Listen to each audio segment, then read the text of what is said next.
되어 있습니다. 그래서 한번 살펴보시면 될 것 같은데요. 뭐 어쨌든 7조를 줄이시겠다고 했는데 사실상 이 7조를 줄이시면서 또 공공임대주택은 8만 호를 짓겠다고 하셨습니다.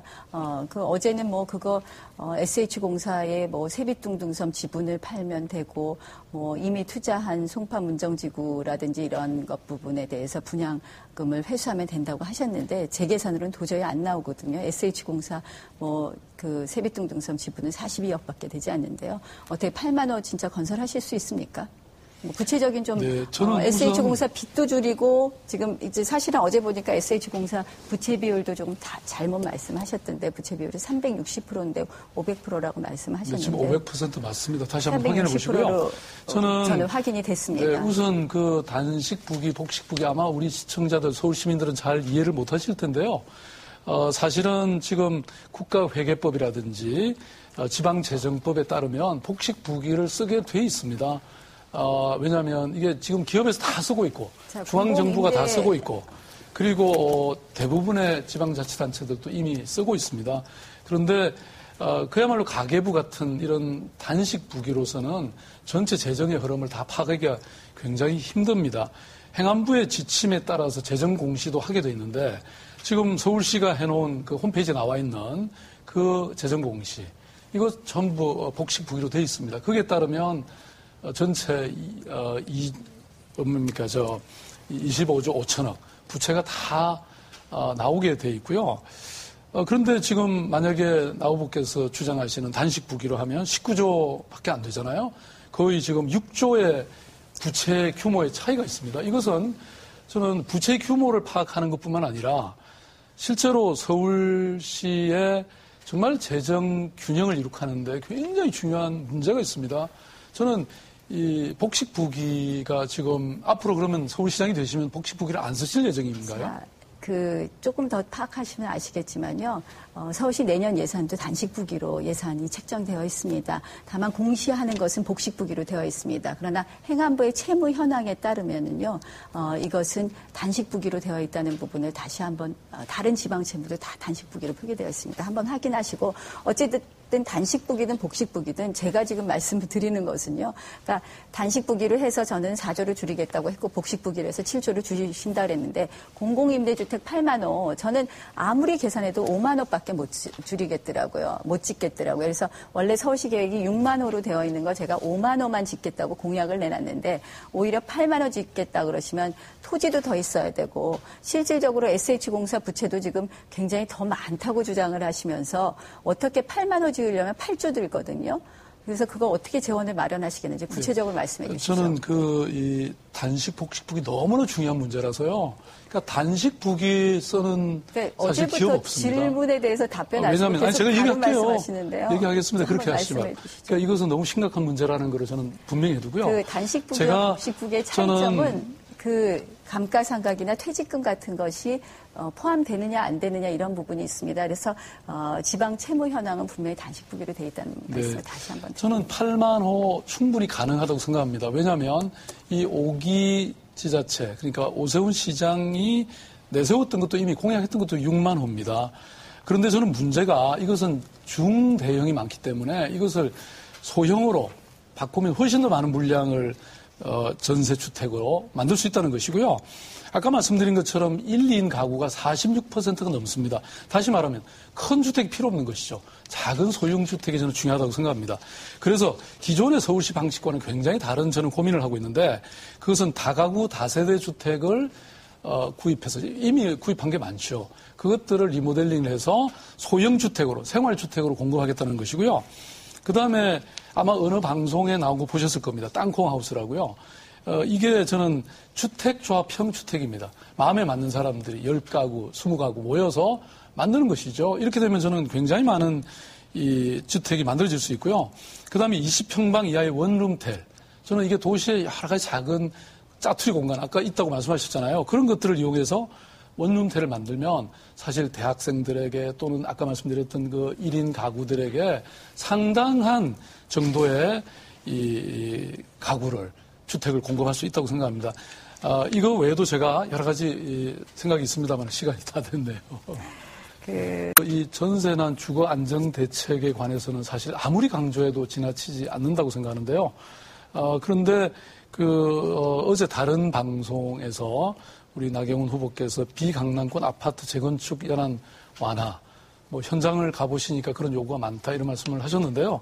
제가 오늘 이렇게 어떤 그 자료를 하나 입수를 했는데 보니까 노원구에서는요, 이 재건축 연화 완화에 대해서 반대한다 이런 입장을 여기 이렇게 밝혔습니다. 말하자면 오늘 밝히셨나요? 네, 그런가 봅니다. 아마 그러니까 뉴타운 그런 방식은 아니고 그야말로 맞춤형 리모델링을 원한다 이런 얘기입니다. 그러니까 20년에 40년이라고 하는 지금 재건축 연한을 완화할 것이 아니고 필요하면 그 여러 가지 낙후된 그런 시설을 이렇게 수선하거나 또 공사를 해서 그 맞춤형으로 개선하면 된다고 하는 말하자면 이런 입장입니다. 거기 주민단체들도 마찬가지로 이런 입장을 밝혔거든요. 그래서는 현장에 가셔서 어떤 주민을 만나셨는지는 몰라도 여전히 많은 주민들은 이렇게 그야말로 20년으로 단축하면 일어날 여러 가지 투기나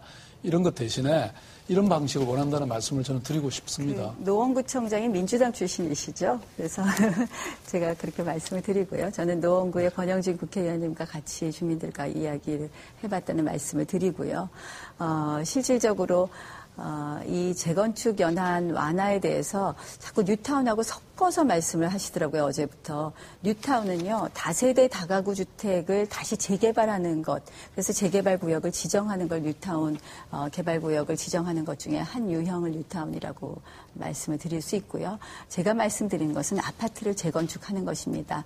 어제 이 아파트를 동시에 재건축하는, 이렇게 다 풀어주면 이 전세난이 더 극심하게 되는 것 아니냐 이렇게 말씀을 하셨지만 저는 이 부분은 이 재건축 시기를 조정하는 순환 재건축 방법으로 충분히 이러한 우려는 없앨 수 있다. 그리고 실질적으로 이 재건축 연한을 풀어주는 건 주민들에게 불필요한 규제를 풀어주는 것이고요.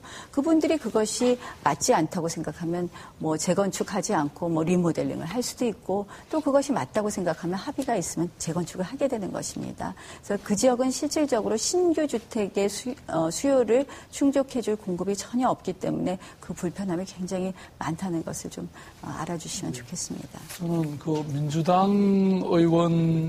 민주당 구청장님을 그렇게 말씀하셔서는 저는 안 된다고 생각하는데요.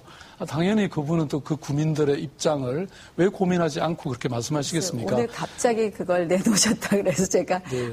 그런 의심이 안 든다고 할 수가 없기 때문에 말씀을 드린 겁니다. 저는 제가 은평구를 가봤습니다. 거기 두꺼비 하우징이라고 하는 새로운 모델이 있더라고요. 그것은 지금과 같은 이런 대규모 개발 방식이 아니고 그야말로 동네를 그대로 살리면서 그래서 그 대신 그 동네에 정말 아쉬운 여러 시설들, 도로를 좀 확장한다든지 또는 공원을 만든다든지 학교를 세운다든지 이런 방식으로 기존의 이 여러 가지 시설은 서울시가 만들어주고 구청이 좀 도움을 주고 그 대신 그 주택의 개선 자체는 이 주민들이 하는 방식으로 이렇게 하고 있는 것 같습니다. 근데 이런 일을 하다 보니까 이 두꺼비 하우징이 이제 그걸 주도해서 하고 있는데 그 동네 설비라든지 또는 여러 가지 이 동네 가게들을 활용하게 되더라고요. 그러니까 동네 경제가 다시 살아나는 이런 방식, 정말 점진적인 방식, 또 원주민이 쫓겨나지 않아도 되는 방식. 저는 이런 대안적 개발 모델들이 있지 않을까 이렇게 생각하고 있습니다. 서울시에서 하고 있습니다. 작년에 휴먼타운이라는 것을 공약을 했고요. 오세훈 시장이 그걸 하고 있고요. 저도 작년 경선 당시에 똑같은 공약을 내놓고 있었습니다. 저도 이제는 대규모의 개발 방식만으로 해결할 수 있지는 않다고 생각을 합니다. 실질적으로 다세대 다가구 주택 지역, 단독주택 밀집 지역에 있어서는 사실 이런 휴먼타운의 개발, 형식의 개발이 필요하고요. 거기에 더 나아가서 제가 이번에 내놓은 공약 중에 하나가 햇빛센터라는 것을 만들자는 것입니다. 무슨 말씀이냐면요. 단독주택이나 다세대 다가구 주택에 사시는 분들은 방범의 불편, 또 방범의 불안, 그리고 뭐 택배가 와도 택배를 받아줄 곳이 없고 아이를 잠깐 맡길 곳도 없고 이런 여러 가지 불편이 있습니다. 뭐 열쇠를 맡길 곳도 없고 그래서 일종의 아파트 관리 사무실 같은 햇빛 센터를 두자는 것이 저희 새로운 공약입니다. 아마 단독주택이나 다세대 주택에 사시는 분들의 많은 여러 가지 불편과 불안을 해소시킬 수 있을 거라고 생각을 합니다. 네, 저는 그 두꺼비 하우징은 이제 조금 더 나아간 모델이죠. 말하자면 이 어떤 공동의 작은 마을 회사라고 말씀드릴 수 있고요. 또 하나 제가 그 나 후보님 아이디어에 좀 더 저는 보탠다면, 더 하나 제안한다면, 지금 아파트라든지 집단 상가, 집단 주택들이 참 많습니다. 그래서 이것들의 분쟁이 정말 많은데요. 분쟁 조정위원회를 활성화해서 말하자면 이런 것들이 좀 평화롭고 또 안정된 그런 주택 구조를 가지게 하는 거 너무 중요할 것 같습니다. 이제 뉴타운이나 이제 이런 뉴타운 지역이나 이런 데 보면은 실질적으로 이제 해제도 안 되고 또 추진도 안 되는 경우가 상당히 있습니다. 그래서 저는 보면은 이러한 부분이 지금 이제 한 40% 정도는 전혀 진도가 나가고 있지 않는데요. 이런 부분은 이제 빨리 해제할 부분은 좀 해제하고 또 추진되는데 실질적으로 좀 분쟁이 많은 경우는 좀 공공이 적극적으로 개입하는, 그래서 관리하는 것을 좀 넘어선 개입하는 모델을 통해서 이 부분을 좀 촉진시켜줘야 될 필요는 있다고 생각합니다. 네, 이렇게 해서 양 후보들의 서민들의 주거 안정 대책에 대한 토론까지 잘 들어봤습니다. 지금